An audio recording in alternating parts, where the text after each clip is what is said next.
May Chinese Army uniform na natagpuan sa Pogo Hub sa Porac, Pampanga. May nakasulat na PLA na siyang tawag sa mga sundalo ng China na People's Liberation Army. Pogo Hub sa Porac, bugad ng mga iligal na gawain.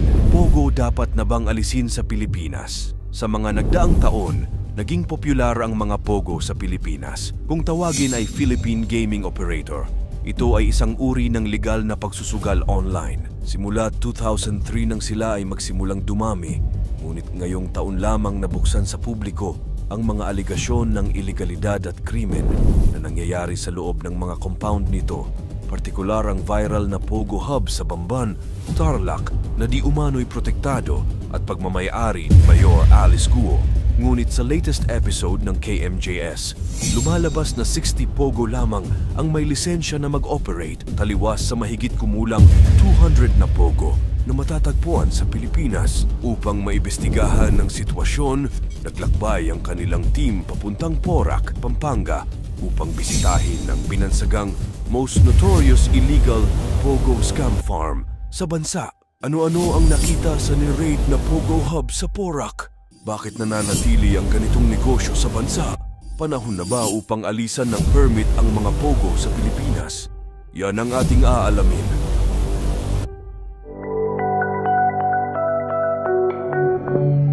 Ni-raid kamakailan lamang noong Huwebes ang isang compound sa Porac, Pampanga ng Presidential Anti-Organized Crime Commission matapos makatanggap ito ng tip, isang video kung saan paulit-ulit na binubugbog at pinapalo ng bakal ang isang nakagapos na lalaki. Sunod nilang natanggap ang isang video ng babae na sinasaktan din ng mga di kilalang salarin. Natagpuan ng mga autoridad ang mga biktima sa isang 10 ektaryang compound na pagmamayari ng Lucky South 99 sa Porac, Pampanga. Nang akmang ibibigay nila ang warrant, nagsitakbuhan ang mga suspek. Marami na ang nakatakas habang ang ibang pinaghihinalaang kinidnap ay kanilang na-rescue. Ayon sa ulat, 159 foreign nationals at 39 na Pilipino ang nailigtas sa pugad ng Pogo. Matapos ang raid, sinabi ng autoridad na iniwan ng mga tao sa Pogo ang mga nakadeteni na empleyado nito na kanilang pisikal na tinotorture. Kabilang dito ang isang Chinese na lalaking natagpo ang nakakadena at nakakulong sa isang madilim na kwarto sa loob ng 10 araw. Sa interview niya sa KMJS, sinabi nito na iniwan niya ang kaniyang trabaho sa China dahil sinabihan siya ng kaniyang kaibigang Chinese na mas kikita siya sa Pilipinas. Subalit imbes na makatanggap ng sweldo, bugbog at pahirap ang kaniyang natamo sa kapwa dayuhan na inakala niyang kaniyang ikamamatay. Napag-alaman din ng PUAOCC na ang Pogo Hub ay pugad din ng sex trafficking. Nakuha sa loob ang ilang mga sensitibong video at larawan ng 2 hubad na dayuhang sumasayaw habang sila'y ibinebenta online. Natukoy sa mga na-rescue na empleyado ng hub na kapag hindi nila naabot ang required quota ng benta sa isang araw, sila ay pinipisikal.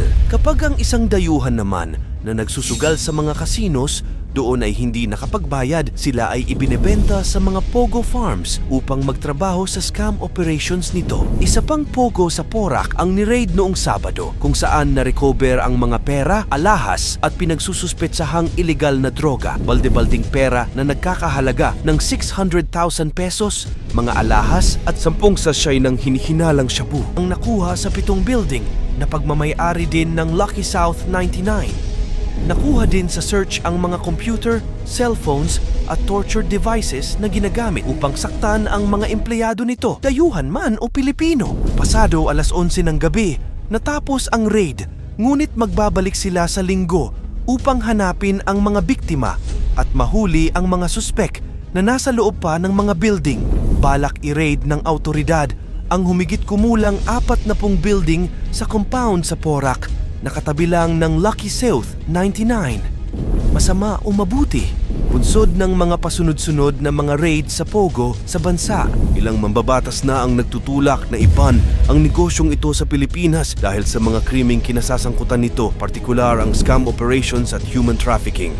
Ang PAGCOR or Philippine Amusement and Gaming Corporation ay binuo ni dating Pangulong Rodrigo Duterte upang i-regulate ang mga operasyon ng Pogo sa bansa na nagsimula noong 2003. Ayon sa PAGCOR AVP For External Communication, Catalino Alano Jr., ito ay may mga positibo ding epekto sa ekonomiya. Una, ito ay nagbibigay ng malaking kita sa buwis para sa pamahalaan.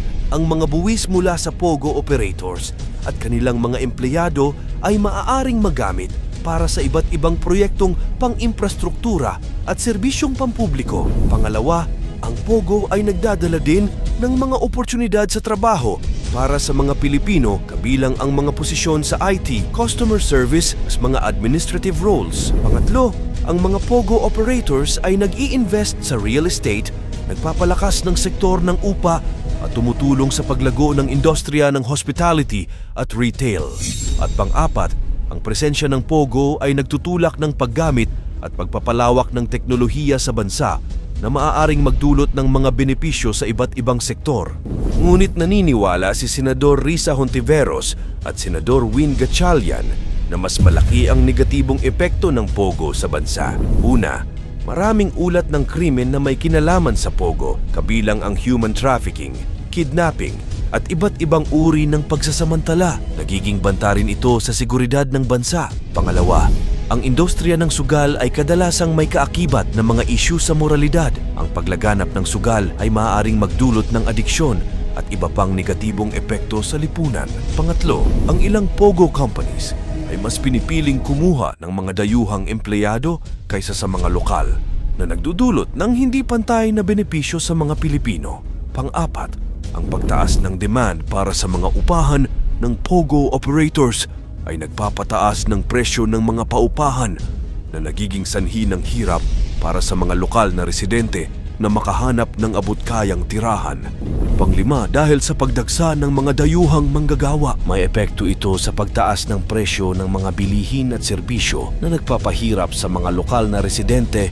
At pang-anim, may mga POGO operators na hindi sumusunod sa mga batas at regulasyon ng bansa na nagdudulot ng problema sa enforcement ng mga alituntunin at regulasyon ng ating seguridad.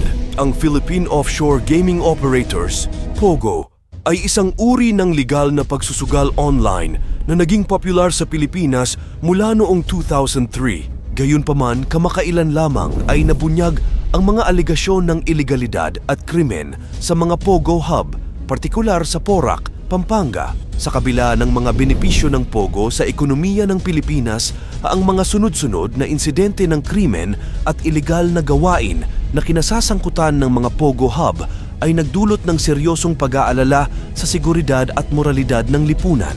Marami ang naniniwala na ang mga negatibong epekto ng POGO ay mas matimbang kaysa sa mga positibo nitong dulot, kaya't nararapat lamang na isaalang-alang ang tuluyang pagbawi ng kanilang operasyon sa bansa. Ang desisyon hinggil dito ay kritikal upang mapanatili ang kaayusan, seguridad at moralidad sa Pilipinas. Ikaw, ano sa tingin mo ang dapat gawin ng ating mga mambabatas? Dapat na bang sugpuin ang mga POGO sa bansa o kailangan lang bigyan sila ng limitasyon? I-comment mo ito sa baba at huwag kalimutang i-like at i-share ang video na ito. Mag-subscribe ka din para updated ka sa ating mga susunod na video. God bless!